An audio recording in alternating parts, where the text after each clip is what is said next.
Hi guys, welcome back to my channel. நான் உங்கள் சித்தார்த். இன்னைக்கு நம்ம பார்க்க போகிறது வந்து ஒரு ஸ்கூட்டர் ரிவ்யூ பற்றி தான். இது ஒரு சாதாரண ஸ்கூட்டர் இல்லை, one of the most powerful scooter in இந்தியான்னு பேர் வாங்கின வண்டி.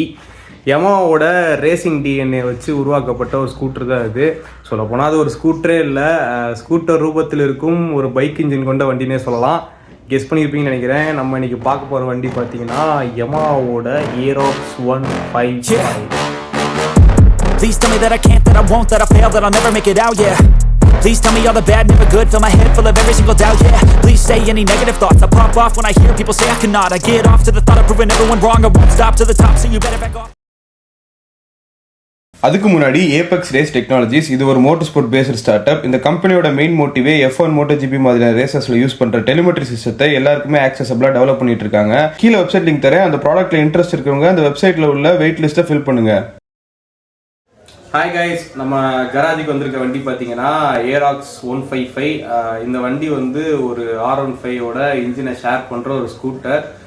R15ல இருக்க அதே லிக்விட் கூல்டு 155cc வித் VVOட வர வண்டி தான் இது. பட் வந்து ஒரு ஸ்கூட்டர் ஃபார்மில் 0 to 6000 RPM வரைக்கும் ஒரு நல்ல ஸ்மூத்தரான ஒரு நல்ல எக்கனாமிக்கல் ரைடை தர அந்த வண்டி 6000 RPM தாண்டினதுக்கப்புறம் அது ஒரு கதையே வேற. 6000 RPMல அந்த வண்டியில் VVA கிக் ஆயிரும். அந்த VVA கிக் ஆனதுக்கப்புறம் அந்த வண்டி சவுண்டே டோட்டலாக சேஞ்ச் ஆகுது. ஏதோ ஆம்பளை வாய்ஸில் பேசுகிற மாதிரி இருக்கும் இந்த வண்டி ஓட்டுறப்ப. 6000 RPMல அவ்வளோ பயங்கரமான சவுண்ட் இந்த வண்டியை கேட்கும். நல்ல ஒரு லீனியர் ஆக்சலரேஷனோட ஹையர் RPMஸில் கூட இந்த வண்டியோட ரிஃபைன்மெண்ட் வந்து கன்சிஸ்டண்ட்டாக இருக்குது. இந்த வண்டியோட சஸ்பென்ஷன் பார்த்தீங்கன்னா ஃப்ரண்ட்டில் டெலஸ்கோப்பிக்கும், பேக்கில் வந்து எல்லா ஸ்கூட்டர்ஸில் இருக்கிற மாதிரி காயில் ஸ்ப்ரிங் சஸ்பென்ஷன் கொடுத்துருக்காங்க. ஃப்ரண்ட்டில் சிங்கிள் சேனல் ABSோட வர இந்த வண்டி ரியரில் ட்ரம் பிரேக் தான் கொடுத்துருக்காங்க. இதில் TCSும் கொடுத்துருக்காங்க. மண்ணுலலாம் ஓட்டும் போது ரியர் வீல் ஸ்கிட் ஆகாமல் ஹெல்ப் பண்ணும்.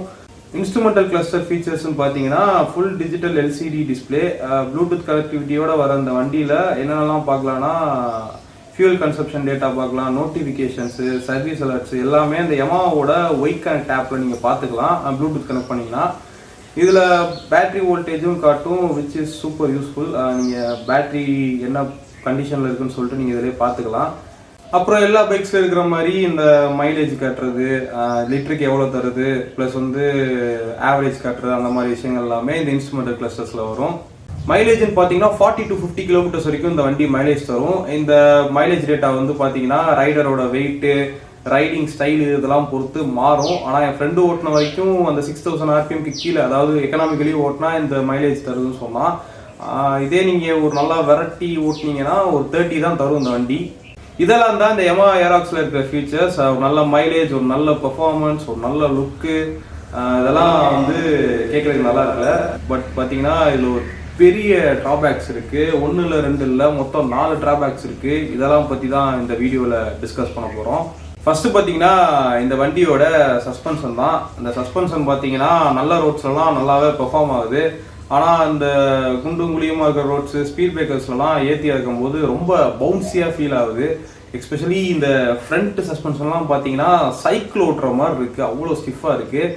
ஒரு 50 to 60 போகிறப்ப இந்த வண்டியோட ஹேண்டில் பார்லேருந்து நீங்கள் கையெடுத்தீங்கன்னா பயங்கரமாக வாபிள் ஆகும். R15 MT15 குடும்பத்துலேருந்து வந்த வண்டி மாதிரியே இது தெரியல. பிகாஸ் R15 MT15லாம் பார்த்தீங்கன்னா ஹேண்ட்லிங்கில் அவ்வளோ ஸ்டெபிலிட்டி இருக்கும். இதை வந்து அந்த ஸ்டெபிலிட்டி மிஸ் ஆகுது. இன்டர்நேஷ்னல் வேரியன்ட் ஏராக்ஸ்லாம் பார்த்தீங்கன்னா நல்ல ரியர் சஸ்பென்ஷனோட தான் இந்த வண்டி ஃபேக்ட்ரியிலேருந்தே வரும். ஏன் இந்தியன் வெர்ஷனில் இந்த மாதிரி கொடுத்தாங்கன்னு சத்தியமாக தெரில. நல்ல சஸ்பென்ஷன் இந்த வண்டி கொடுத்துருக்கலாம். இப்போ இருக்கிற அந்த காயில் ஸ்ப்ரிங் சஸ்பென்ஷனும் ஃப்ரண்ட் டெலஸ்கோபிக் சஸ்பென்ஷனும் பார்த்தீங்கன்னா ரொம்ப மோசமாக இருக்குது. செகண்ட் பார்த்தீங்கன்னா அந்த வண்டியோட பிரேக்கிங். ஃப்ரண்ட்டில் 230 mm டிஸ்கோட சிங்கிள் பிஸ்டன் கேலிபரோட ABS சேஃப்டி ஃபீச்சராக வச்சு வந்திருக்க ஃப்ரண்ட் சைடு வந்து ஓகே. ரியர் சைடு அப்படியே போனீங்கன்னா ட்ரம் பிரேக் தான் கொடுத்துருக்காங்க. அந்த ட்ரம் பிரேக்குமே அவ்வளோ எஃபிஷியண்ட்டாலாம் இல்லை. இந்த வண்டியே ஃப்ரண்ட் பிரேக்கை நம்பி தான் இருக்கிற மாதிரி இருக்குது. ஸோ இது இன்னும் நீங்கள் பெட்டர் ஆக்கணும்னா ஆஃப்டர் மார்க்கெட் சப்போர்ட் தான். ரியரில் ஃபுல் டிஸ்க் செட்டப் போடுற மாதிரி இருக்கும். நான் ஆல்ரெடி சொன்ன சஸ்பென்ஷனுக்குமே நீங்கள் ஆஃப்டர் மார்க்கெட்டில் தான் ஒரு நல்ல சஸ்பென்ஷன் போடுற மாதிரி இருக்கும், அந்த பவுன்சினஸ் எல்லாம் குறைக்கிறதுக்கு. தேர்டு பார்த்தீங்கன்னா அந்த வண்டியோட ஃபியூயல் டேங்க். இந்த ஃபியூயல் டேங்கோட கெப்பாசிட்டி பார்த்தீங்கன்னா 5.5 லிட்டர்ஸாக வருது.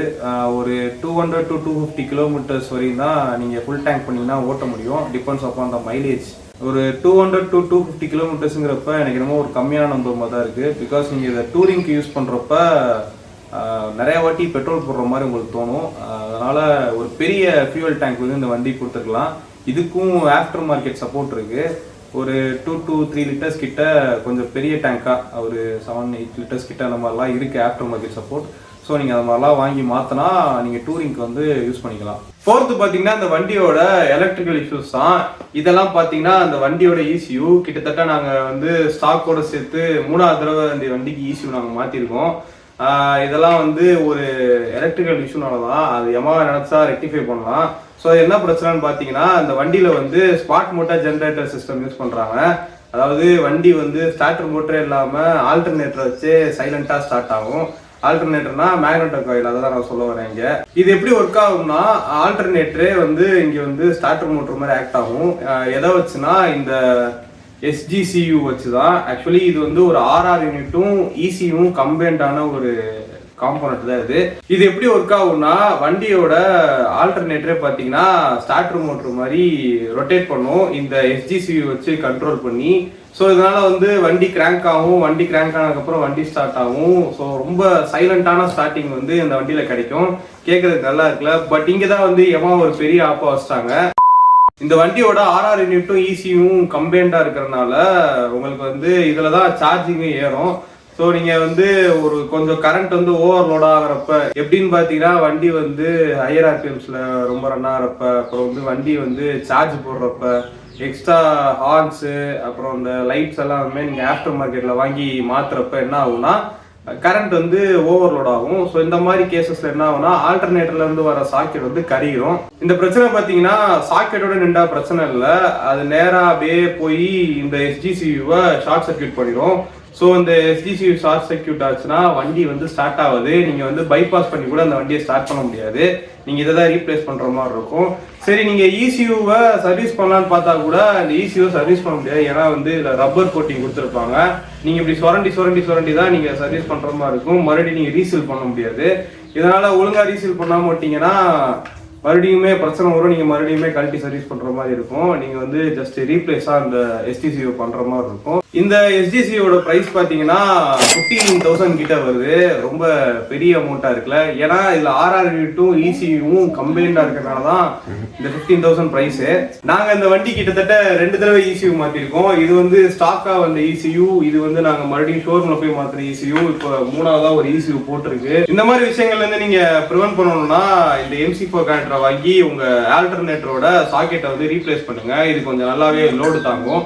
அதையும் தாண்டி பார்த்தீங்கன்னா அந்த after market horns, after market lights, அப்புறம் முக்கியமாக உங்கள் ஃபோனை வந்து இதில் சார்ஜ் போடாதீங்க. ஏன்னா அந்த கரண்ட் ஓவர்லோட் ஆகுறப்ப அந்த நான் சொன்ன பிரச்சனைகள்லாம் வரும். சாக்கெட்ஸ் கருக ஆரம்பிச்சும், அதுக்கப்புறமா வண்டியோட ECU வந்து டேமேஜ் ஆகிறதுக்கான வாய்ப்புகளும் அதிகமாக இருக்கு. ஸோ இந்த மாதிரியான பிரச்சனை தான் ஏராக்ஸ் வந்து கொஞ்சம் லைட்டாக டம்மி பண்ணுதுன்னே சொல்லலாம். மற்றபடி வந்து மைலேஜ்லையும் சரி, பெர்ஃபார்மன்ஸ்லையும் சரி இந்த வண்டி வந்து அடிச்சு தூக்கலக்குன்னே சொல்லலாம்.